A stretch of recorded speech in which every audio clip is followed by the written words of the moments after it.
podcast where best friends and next-door neighbors, Willow and Lillian, spill the tea on murder, mysteries, and other things that go bump in the night. So get your favorite teacup ready, and let's get into it.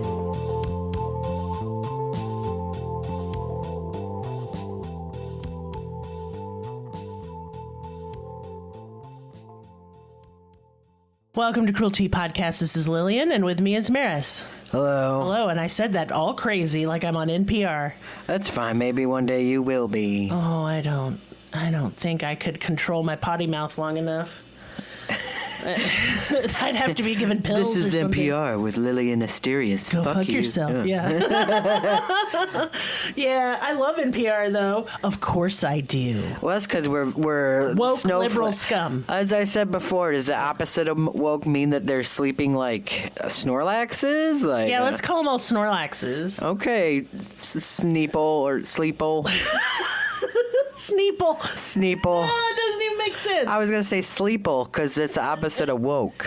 Yeah, I got that. But I messed it up. Oh, Lord. Maybe we can I start love over you. this podcast. No, it's fine. It's fine. Okay, so as you can tell by the title, this is a takedown of the movie Sound of Freedom.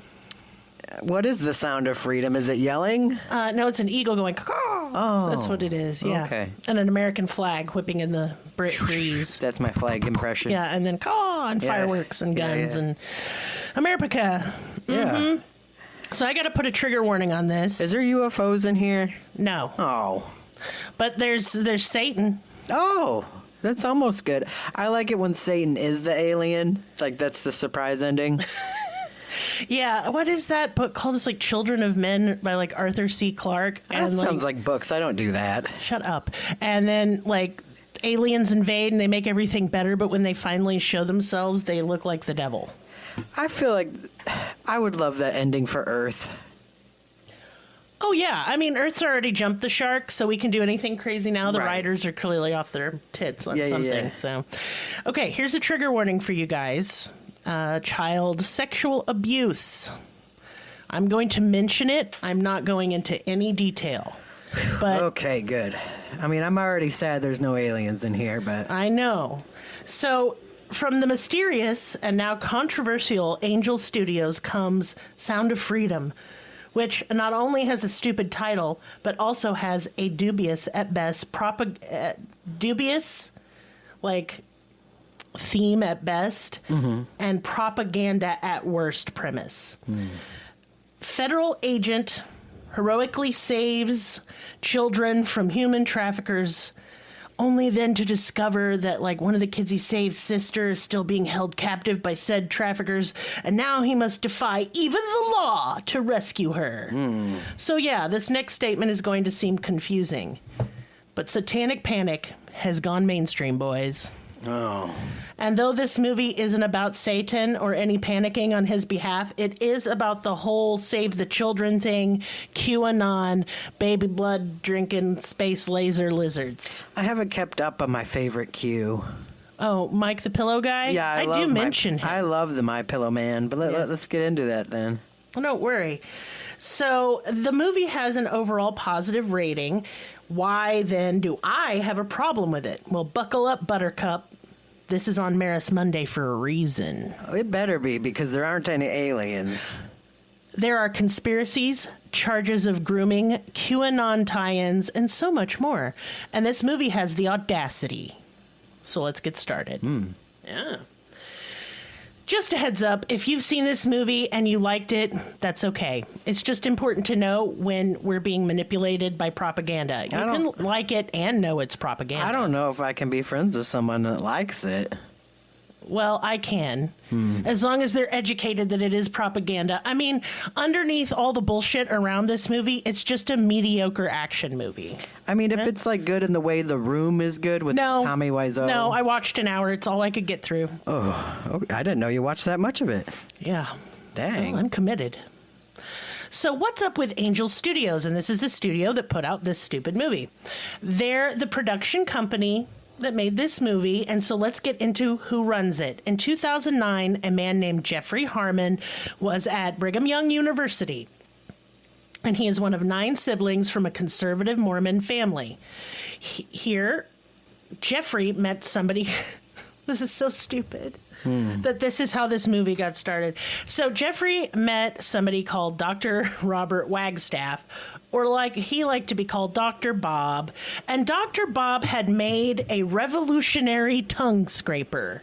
Wow, Dr. Wag or Bob or whatever his name is. Dr. Wagstaff, Robert Wagstaff. Yeah. Now he's a dingy sort of old man who was just really looking for somebody to produce an ad for his tongue scraper. That movie can't start here. This is dumb. This is where it starts. And trust me, the whole thing is fucking dumb. So Jeffrey makes an ad for the tongue scraper, and it kind of goes viral because it's very silly and funny. Okay. And like, I'll link the ad if I remember. So I don't know. It just stinks of MyPillow. Hey, MyPillow doesn't stink. I stand the MyPillow man. Well, the tongue scraper stinks if you use it properly to get the gross bacteria off your tongue. Okay, well, wash it afterwards. Jesus. Anyway, motherfucker sold so many tongue scrapers because of this ad. Well, good for you, Dr. Bob. I'm fine with Dr. Bob. I don't have a problem with him, except he's probably Mormon. That's This early success led Jeff and his brothers Jordan, Daniel, Neil, Thomas, Theron, and family friend Brenton Crane. I'm sorry, these names are the most white people names I've ever heard. I thought they were the names of the dwarfs when you got to like Theron. I was like, you know. Oh, like from Lord of the Rings. Yeah. Brenton Crane sounds like a Batman villain. That's true. That's true. I'm Dr. Brenton Crane, and I'm going to steal all the world's candy. I like the wacky tongue scraper guy. Dr. Wagstaff? Yeah. I just hate all this. Anyway, they started the ad company Harmon Brothers in 2013. And they got their first big break. This is so stupid, but here we go. After the tongue scrapers marketing toilet spray. And I'm sure you've seen the ads. Poo-pourri. Oh, yes, I have. As a matter of fact, Yes. those ads are redonkulous. Yes, toilet spray, but no amount of poo-pourri will make the sound of freedom any less stinky. This helped establish the Harmon Brothers ad agency in the emerging world of internet marketing. That was some good writing. Thank you. I thought so as well. Yeah. They went on to launch several other viral, successful campaigns like Squatty Potty. You remember the little unicorn taking a shit in them videos? I'm not... The movie's starting off by tongue scrapers, poo spray, and a toilet stool. Purple mattress and those fucking obnoxious Lume deodorant commercials. So there's a lot of grifting going on. I don't think this is grifting. It's just marketing. They're being legit right now. Okay. Grifting is going to go on. Don't worry. Okay. But they were just really good at knowing what would go viral. Well, they is right. They do have that. Do you remember them fucking Lume commercials? Yeah, I'm still the bitch is like, my butt crack's stanky. And it's like, well, wash it, bitch. And the Squatty Potty, that was very that good. Straining, crapping unicorn. That was during the times of like the head-on is probably directly for the forehead. I can't talk. Whatever. It's just a lot of stinky-centered ad campaigns. But get your bread. In 2014, they launched a new project called VidAngel, which was this is the stupidest idea. Okay, so VidAngel, what you would do is you would send them some money, right? And then tell them what movie you wanted them to censor and make it Christian and family-friendly and wholesome. And then they would send you a disc. I think I've seen those commercials as well. I'm a very yes, you avid have. TV watcher. Yes, you are. Okay, so golly, just think about it for a second. So they're taking, let's say, I don't know, pick a Disney movie. I can't think of anything. Tangled. I was going to go with Bambi, but okay. Well, they'd probably remove like the shooting or any like fucking Thumper being Twitter pated. They take all the F words and all the good stuff out. They take out all the titties, honey.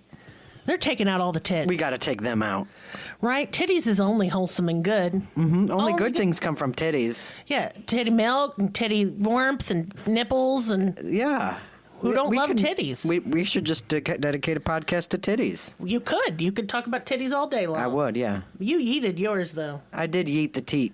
You did yeet the teat. Mm-hmm. So anyway, it sold censored versions of today's TV shows and movies. It took the yucky Satan stuff out and the cussing and the titties, which are arguably the best part of any movie. And they never take the violence out. No, you can have that taken out too. You can choose what you want them to take out. Leave the However, copyright problems plagued this project. Oh, yes, biblical terms. Yes. VidAngel got sued by everyone. And obviously, you can't take a movie, recut it, and then sell it as your own and thing. make it worse. They're making it worse. It's not the original artistic vision intended. So, here's who they got sued by. Lucasfilm, Warner Brothers, 20th Century Fox, and Disney. Those are some heavy hitters. Ouchies. Yeah. They fucked around, and they found out. Yeah. The Harmon brothers tried the Fair Use Act to defend themselves, but everybody was like, no, you just took out the fuck words. That's not a new thing. You made a bad movie. It's not fair use. No. So they lost their first lawsuit, and then they lost another in 2017. So since they epically lost, they filed for Chapter 11 bankruptcy, which gave them time to restructure their company and to try again with a new venture. They still had to pay $9.9 million for copyright violations, but they turned VidAngel into a streaming service that let them around some of the copyright laws. So what they did was the same principle. You could choose what things you wanted censored, and it streamed it to you that way, but they weren't selling the product like a disc like they had been. So this let them kind of around copyright infringement. These sons of bitches. Oh, these are some smart motherfuckers. Say what you will. So then they turned to something called equity crowdfunding to stay afloat.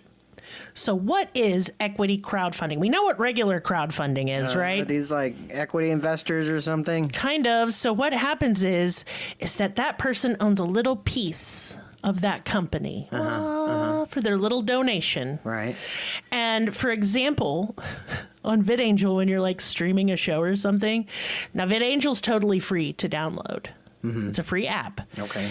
That's how another way they get around it, right? Since they're not charging money for this service, they're not making a profit off of it. Except from equity investors. So when you watch a TV show, be like, this is brought to you by Bob Johnson. That's stupid. That's all they get. They don't get a physical product. They get this is brought to you by. Like it's just a sponsored ad. Yeah, pretty much. For Bob. Okay. It's stupid. So they were able to raise $10 million in 5 days. Jesus Christ. Because people love censorship. Or, here's what you could do. You could fast forward through the titty parts or hold your hand over your baby child's eyes or just monitor what your children are watching and be a parent. Or I got another idea. Right, like with cigarettes, how they used to do in the old day, you make the kid like smoke a carton of cigarettes. What you do is you inundate the kid with a whole bunch of titty porns. No, God, that's grooming and you'll go to prison. Oh. Just desensitize them. No, Merris, get out in the yard. Overload them with the bad stuff so they'll be fine. Please know that he's just joking. And don't call the FBI. I'm trying to help. Merris, you're not helping anything. You're the worst. So anyway, in 2017, the Harmon brothers met a dude named Dallas Jenkins. And he's a fundy filmmaker, evangelical, and he is also the son of one of the guys who wrote the abysmally terrible Left Behind books. Now, I'm not saying the Left Behind books are bad because they're Christian. I'm saying they're bad because they're bad and stupid. Well, they're a bit propaganda-y. Not a bit. For good Christian literature, read something like C.S. Lewis. Or don't read any of that. No, you just don't. Yeah. Jenkins and another collaborator pitched an idea for a TV show to the Harmon brothers, which was a very realistic depiction of the life of Jesus Christ. I mean, I guess, don't we have enough about him? I think we all know about the stupid life of Jesus goddamn Christ. I mean, if they made him, have a gay love affair with Satan, I'd watch it. Or Judas, because Judas was bad. So Jesus, I mean... Oh, yeah, that's hot. This is a good fanfic, right? Oh, no, I'm into that. Him and Mary Magdalene are a throuple. Oh, my God. Yeah. I find religion fascinating in general, and it's a much better idea than the sound of freedom, which is stupid. Yeah, we know that the sound is. It's an eagle. Because at least with a Jesus show, he's going to do, like, magical stuff, and that's fun. He does make water into wine. Whoa! Huzzah! Pew, pew, pew. And he's, like, walking on water. And Lazarus, he rose him from the dead and shit and made somebody else see. But then when a Gentile, a non-Jew, came up to him and said, please heal my son, he's like, go away from me, you Gentile dog. Rude, Jesus. Jesus was rude. Wasn't he? Wait, no, he is. Okay, He's a Jew. Yeah. So they wanted this show to be their answer to, are you ready for this? Okay. Game of Thrones. That's not the podcast breaking. That was just a pause. Yeah, you're so confused. Well, they wanted it to be edgy, but not like Satan or titty or cuss word edgy. It's not even medieval. No, it's pre-medieval as far as I know. No, but I mean, like, the Sound of Freedom is like modern. No. We're talking about the show, the Jesus show, The Chosen. Oh. They wanted it to be like the Christians' answer, the fundy answer to Game of Thrones. They made Rome, and that was good. I mean, if anything's like sort of like Game of Thrones, HBO Rome, that was a good one. That was good, but this is not on HBO. This will be streamed exclusively on VidAngel. No, this is bad. Yes. The Harmon brothers were on this like white on rice. They were all in on this project they now called The Chosen. They filmed a pilot, streamed it on VidAngel, and then opened up equity crowdfunding again. Mm-hmm. And they got tons of fucking money. To date, they have raised over $42 million for this Jesus fucking Christ show. Did they ever make this Jesus show? I never heard of it. Yeah, it's coming out on its 4th season. I never heard of it. It's a weird show. Have you watched it? I watched some snippets, and it is weird. There's a lot of Mormon stuff shoehorned in there. Jesus is like, I found this tablet in a hat. Yes, they kind of allude to that. No. Yes. No. So evangelicals think it's kind of gay. Now I'll watch it. I didn't see any of the gay parts, but now I want to watch it. To Mormon, we must absolutely watch this. I must bootleg it. I ain't paying these chuckle fucks 1 red cent. Hell no. And then it's kind of anti-Semitism is in there because of fucking course it is. The Harmon brothers just loved this kind of crowdfunding, so they launched a bunch of other projects. Oh, and this one makes me want to throw up. Like The Dry Bar, which was a collection of comics who didn't cuss, and there was no liquor at the venues. It was just stand-up comedians that aren't funny.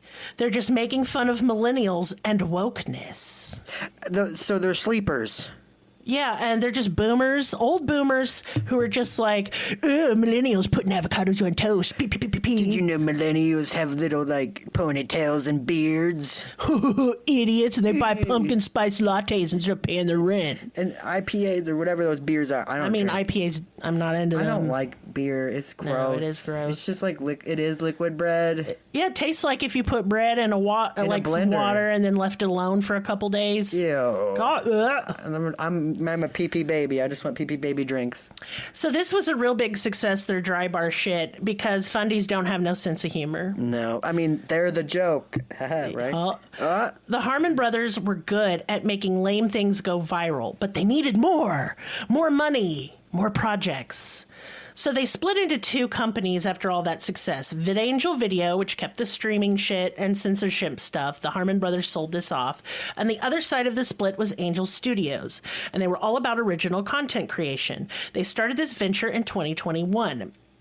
They took with them The Chosen TV show and Dry Bar. The Harmon brothers then plunked down $2 million motherfucking dollars for the domain name angel.com. Did they have to buy it from Fire Angel? Probably. And that doesn't make me want to puke and cry at the same time at all. Immediately, they started crowdfunding again. In 2022, they did a lot of venture capitalist investing and managed to make $47 million in the process. Wouldn't it be funny if they couldn't spell and they spent all that money on angle.com? That would be funny. Now, what they invested in was stuff like Neuralink, Elon Musk stuff, and AI. Oh, these guys, they're just edgy dumb bros, and I just want to run them over with my car. Anyway, Angel Studios app makes family-friendly Christian and Mormon content. This shows on the app are free to watch. The content is directly funded by investors, so if you click on a movie, that's when it tells you, like, sponsored by Bob. And this sounds silly and dumb, but it works. People are all over it. So basically, the consumer finances the shows they want to see. And for Angel Studios, this works really well. So now that we've discussed the studio that made Sound of Freedom, and it's not the Sound of Freedom, it's Sound of Freedom. I like sounds of freedom, so it's like more than one sound. It's a cacophony of like crazy a gun noises. going up. Yeah, me too. Yeah. So now we're going to talk about the movie itself and about the guy who the movie is based on. Okay. It tells the story of Tim Ballard, a real dude, a real still alive dude. Jim Cavizil. Cavizil. I see what you did. Yeah, Jesus Christ. Literally. He thinks so. Plays Tim. So Tim Ballard, who is a former Homeland Security agent who worked with the Internet Crimes Against Children program. That's who he is. Okay. Funny story. When producer Will was 13, a girl on the internet asked him for nudes. Yeah. Will freaked out and showed me. So I filled out a form online and then kind of forgot about it. A couple of weeks went by, and then government dudes with the curly Q earpieces and fancy suits came to my house. I remember this. It was very scary. And said they were the Department of Homeland Security. I was like, I didn't do it. And my ass was all like, oh my God, it's the weed. It's the weed. It's the weed, It's the weed. I'm the weed. It was not the weed. So they took Will's laptop and actually caught the 43-year-old man in Florida who was trying to get inappropriate stuff out of my kid. Yeah. So for that, I am grateful. Very grateful. God, freedom. Anyway, moving on. Tim left the job because he wanted to actually physically save the children instead of going after just the perpetrators. Tim then founded the anti-trafficking organization, and please, don't get mad at me. I didn't make this up. Yes, it's stupid. Operation Underground Railroad. Very offensive. We're not even going to touch how problematic that shit is. Tim Ballard is a white dude, for the record. Many other names you could have chosen. Like Save Them Kids. Above Ground Railroad. Okay. And cringe-inducing name aside, it's going to be a hard sell to say this group isn't as great as they say they are. You can't come after a group that rescues kids from sex abuse. Unless, of course, said group is embroiled in 4 billion controversies that make it seem more about money and making Tim look like an action star than helping kids. Are we talking about, like, the Christian church? No, I'm kidding. Uh-oh. Oh, that's spicy. Come get me. They might. Not only that, their effectiveness at actually saving kids, we don't know because they keep everything about their organization secret. But the calls are coming inside the house. It's the churches that are... okay. Shh. No. There is no public oversight for how donated funds are managed. They just say they need their secrecy to do their work, which I guess, but still, no oversight usually equals mismanagement of funds. The organization also won't provide much information on their aftercare program, which is all over their fucking website. And what the aftercare program is supposed to be is that it helps kids that they've saved from human trafficking reintegrate into society. So you mean they don't do it again? So they don't get trafficked again. Yeah, yes. which often is what happens. So, the only information we have on their aftercare program is from a horrific raid in 2014 where 26 kids were rescued from a trafficking ring, and rescued is in air bunnies, in the Dominican Republic, and no aftercare seemed to be provided to them. So what happened to those kids? They were just turned loose. 26 girls, no care, no therapy, no resources. They just let them go, which is better than being trafficked, but then they just get trafficked again because no protections are in place. They were given a soda and let go. That's it. The organization can't even say what happened to all 26 children because they lost track of most of them. It's just like they do the publicity pictures and then they let them go. Oh, this is going to get much grosser in a minute. No. Yes. More established and well-known anti-trafficking organizations refuse to work with Tim's organization. I think that's pretty telling. Experts on human trafficking frequently call Tim unethical and his actions illegal, and that no one should work with them. Not saying he's not done any good, but it seems that he's doing more harm than good, and he's sketchy as fuck. Oh, boy. Tim also uses skeevy pressure tactics to get people to donate to his organization.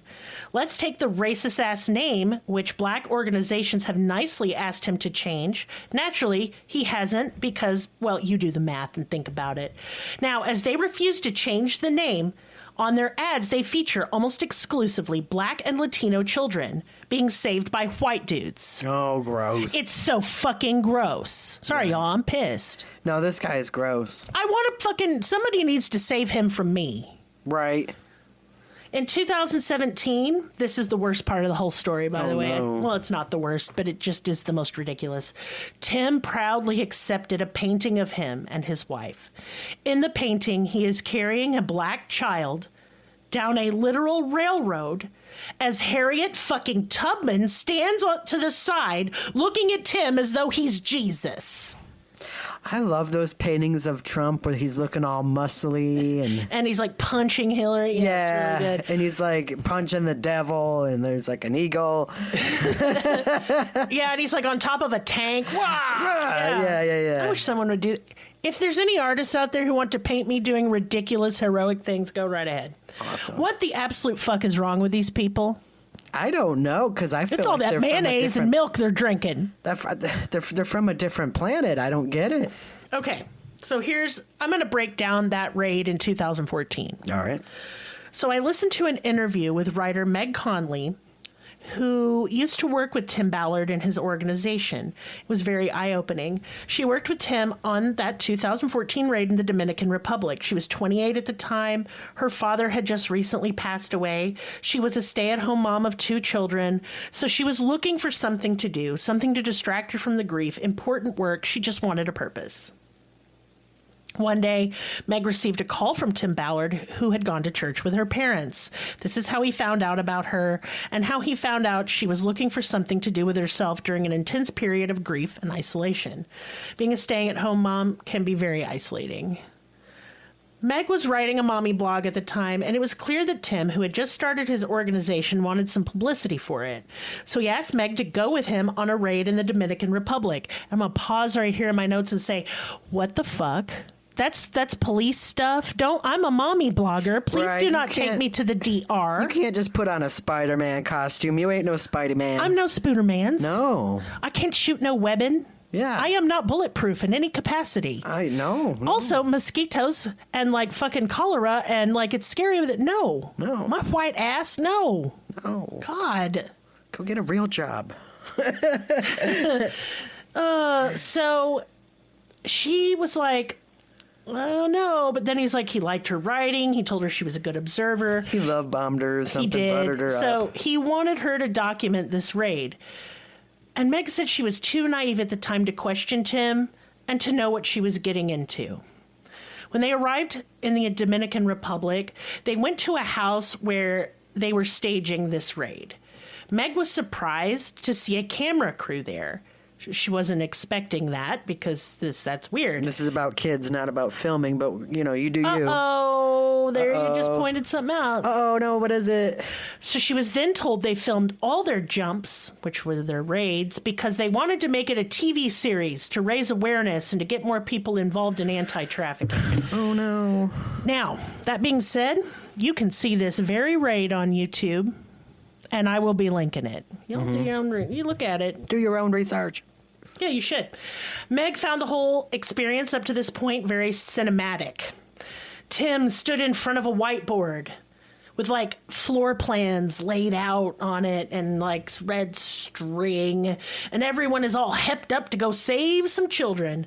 The children would be brought to the house. The traffickers believed that Tim and his people were there to purchase these children for the purposes of sexual abuse.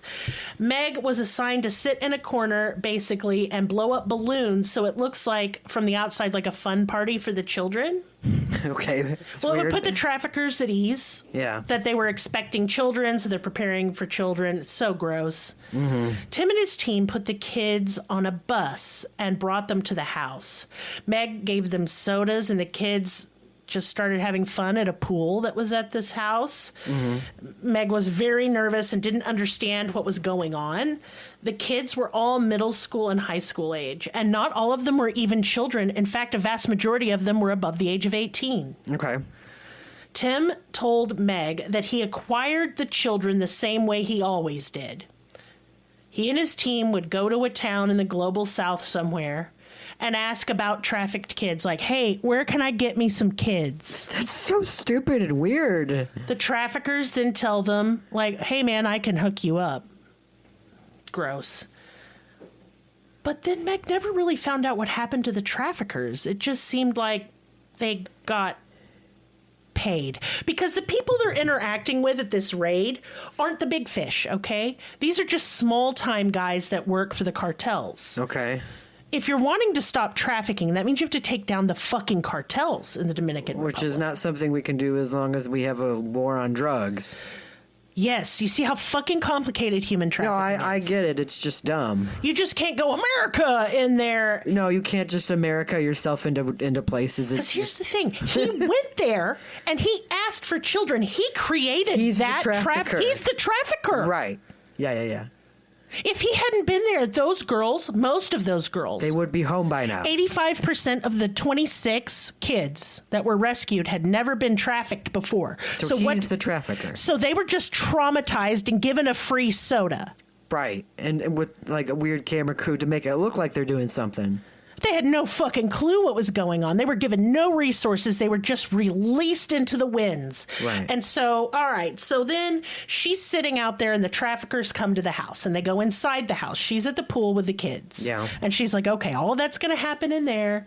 I'm going to sit out here. I don't want anything to do with this. I am fucking scared. I am freaked out.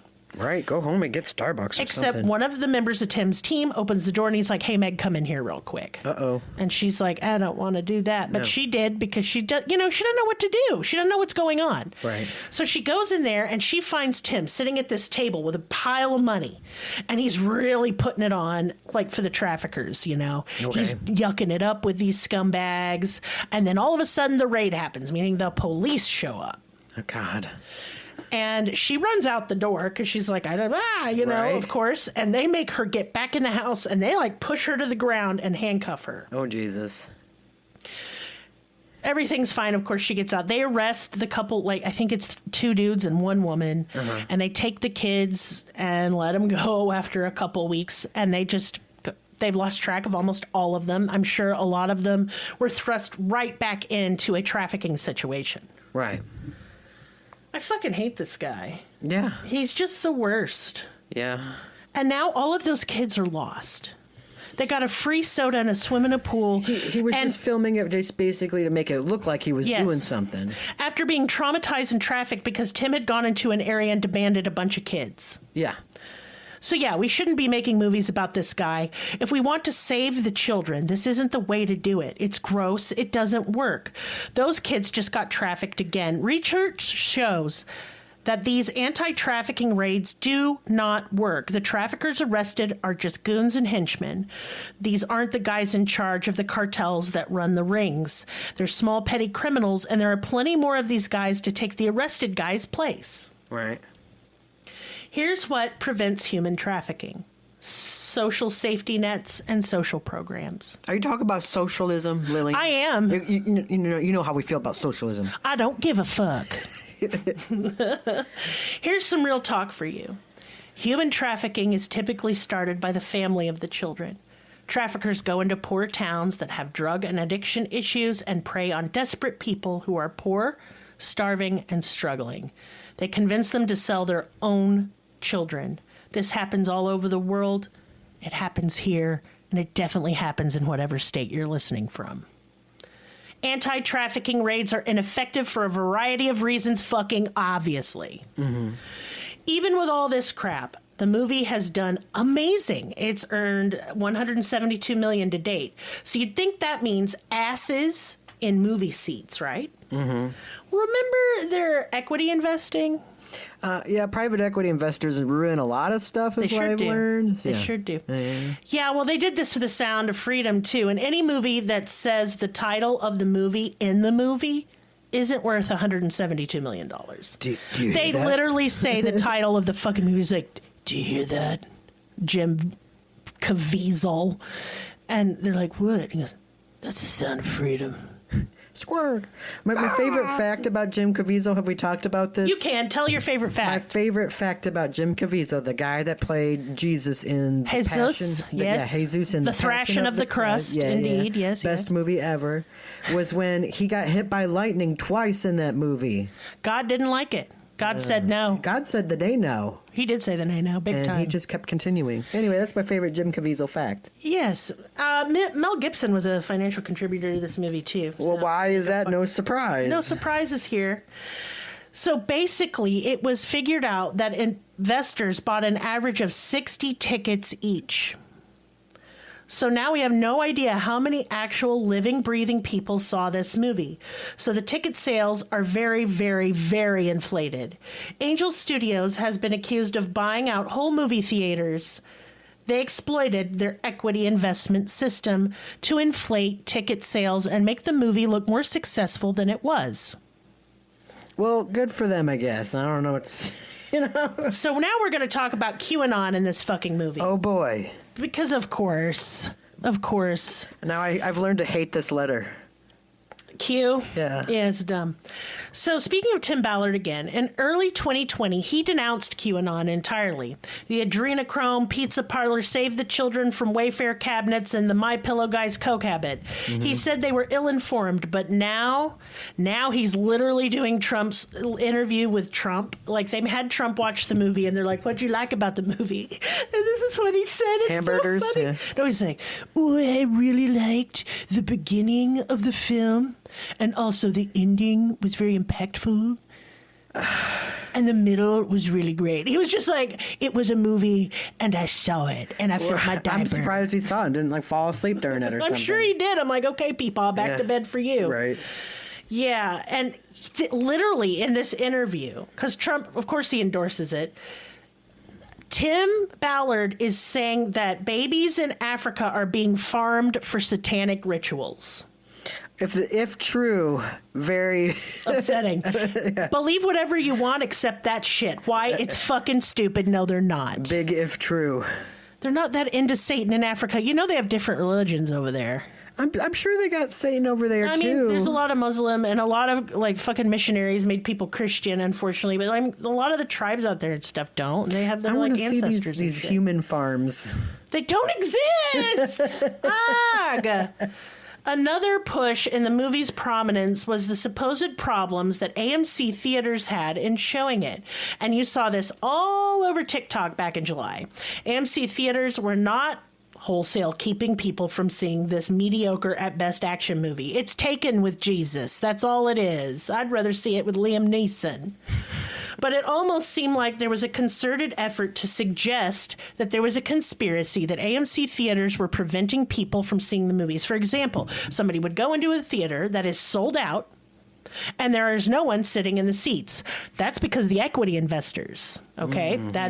So that's their own fault. But then on TikTok, this is used to say they're saying they're sold out when there's nobody here. And then in one theater, the air conditioning went out. Oh, so they no one could be in refunded there. everyone. Yeah. In July, Right. Makes it happens. sense. Yeah. It was in Texas, too. Yeah. Y'all have a hard time getting shit together over there. They don't have any shit over there in Texas.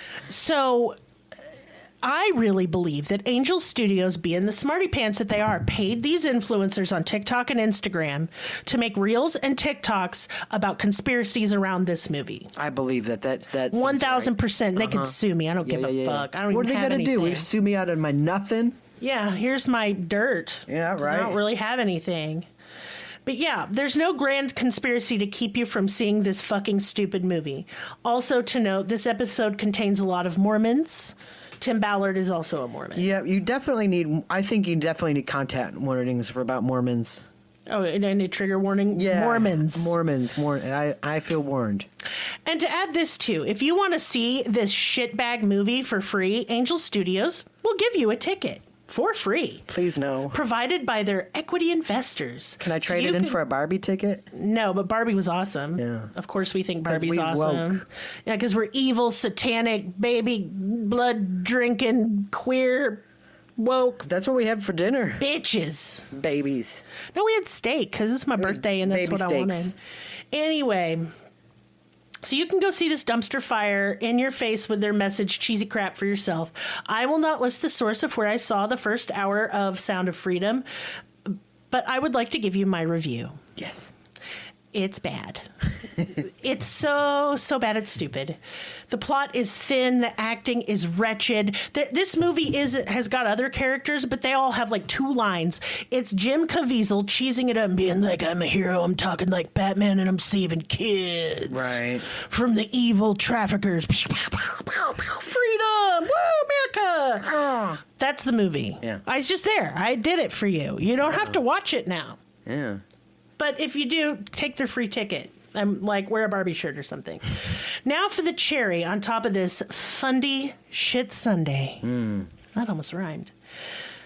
The controversy heightened on August 4th after reports surfaced that one of the thousands of people who contributed funds to the making of the film was charged with being an accessory to child kidnapping. Oh. Fabian Marta, a financial patron of Sound of Freedom, was charged with being an accessory to child kidnapping a few weeks after the film premiered. It's almost like the ones accusing are the ones who are guilty. It's almost like the conservatives, accusing queer people of grooming are doing the grooming. It's weird. I think you're too woke. You've got to shut it down. Oh, man, someone put me to sleep. Get a trank dart. I'm a hysterical liberal woman. I think your uterus is wandering around again. Somebody better lasso that shit and get it back in here. Yep. The 51-year-old was arrested for accessory child kidnapping on July 23rd in St. Louis, according to a statement from the St. Louis Police Department. So don't get it twisted. He was one of thousands of equity investors. All the same, this movie is a poor representation of what human trafficking is and how to stop it. So as per usual, when I criticize, I put my money where my mouth is. We don't have any, though. No, hold on. I got a little bit. Okay. Today is my 44th birthday. Dang. Okay? And I got a little birthday money. Yeah. So you know what I did with some of it? I donated it to the Polaris Project because it is a real foundation doing actual work to end human trafficking, to bring awareness and to actually save the children, actually save them by putting social programs in place that help get them off the streets, get them off drugs, get them therapy, and get them help. You're a woke socialist. I know it. So, yeah, do your own research, but they're doing the work to help end human trafficking, not the arrogant white savior Tim Ballard shit. It's time to center the voices of survivors, not center Tim Ballard. In fact, let's push him all the way to the right where he belongs. Go away. Pew, pew, Phew. Can you imagine asking for donations for a cause and it's just to pump up your movie ticket sales? How dare Gross. they? It's How gross. dare they pull on the heartstrings of good people and then asking them to pay it forward in the theater, in the movie itself, to let someone else see it? Jim Cavizil literally shames moviegoers into scanning a QR code on the screen before the movie starts. This is just so gross and so brilliant. Amazing marketing. Amazing. So if you're going to watch this, get a free ticket or pirate it. Then donate to your local social services. Vote. Stop this border wall shit. Studies have shown it does not help. Actually, it hurts with human trafficking. It loses children forever.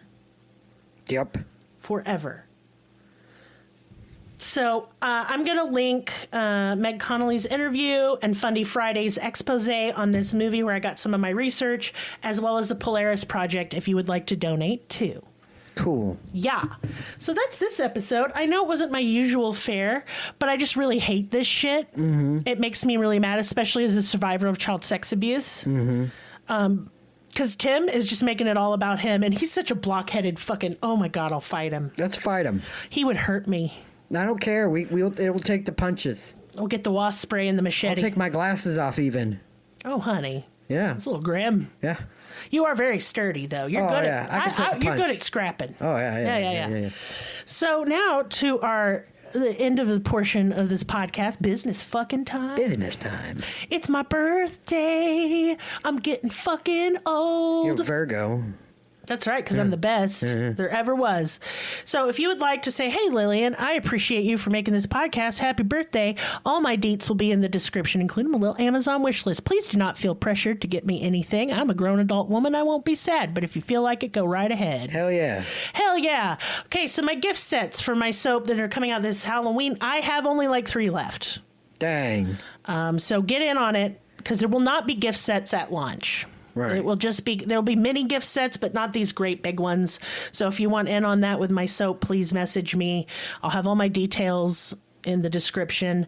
Also, I'm still running a special on star charts. Merris paints the constellations on kind of a chosen day. It can be an anniversary, birthday. You get the idea. He'll do an old-timey illustration. You can see example of these on his Facebook. It's an 8x10 watercolor you'll get, and a full 10-card spread reading from me with a write-up of my interpretation of the cards. It's usually around anywhere from 3 to even 8 pages long, and for $45. Cool. That's a good deal. I think it's a good deal. That's all the business time I want to talk about other than Patreon. Real quick. Patreon. We have one.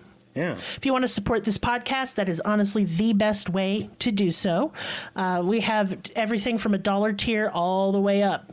And we release 3 to 4 episodes, bonus episodes a month, anywhere from 1 to 3 kind of like after episode discussions. You can vote on themes, all kinds of cool shit. We even have a pen pal tier, although I don't run that. Willow does, but you get the drift. So go check out our Patreon. I will be announcing the winners of our Patreon contest in the next couple of days. Cool.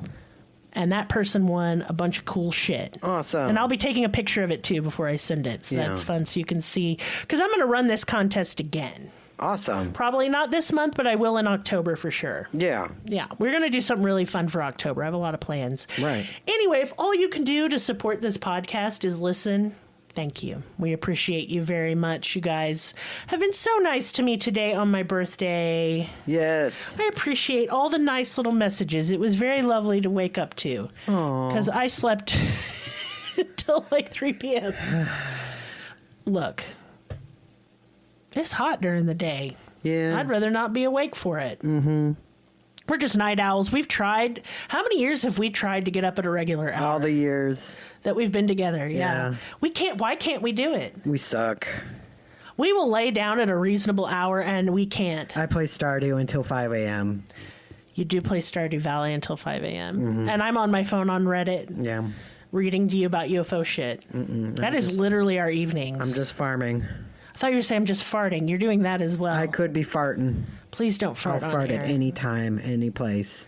Are you rearing up? Don't you do it. I'm doing it. Don't you fart. It's oh the my sound God. of freedom. Okay, I don't think we could end it any better. Good night. Bye.